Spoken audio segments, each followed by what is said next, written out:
Welcome to our channel. Today we how to install Amplitude SDK for SaaS behavioral analytics, full guide step by step clearly.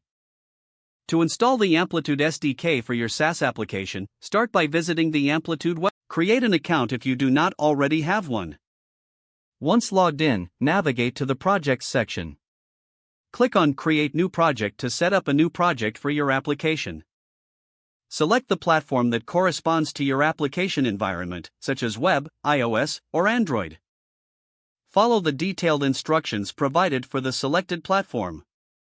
For web applications, proceed to include the Amplitude JavaScript SDK in your project. You can do this by adding a script tag linking to the Amplitude CDN in your HTML file. Alternatively, you can install the SDK via npm or yarn by running the appropriate command in your terminal. Once the SDK is included, initialize it by adding your API key within your JavaScript code. This key can be found in your project settings in the Amplitude dashboard. Next, set user properties by calling the relevant functions provided by the SDK. You can send events to Amplitude using the log event method. Be sure to structure your events with the correct properties for better analytics. After implementing the SDK, test the events to confirm that data is being sent to the Amplitude dashboard. Check the real-time data section in your Amplitude account to verify successful integration.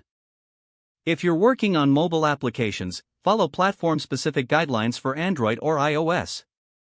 For iOS, use CocoaPods to install the SDK by adding it to your pod file. For Android, include the Amplitude dependency in your Gradle file. In both cases, initialize the SDK similarly using your API key. That completes the installation process for the Amplitude SDK in your SaaS application.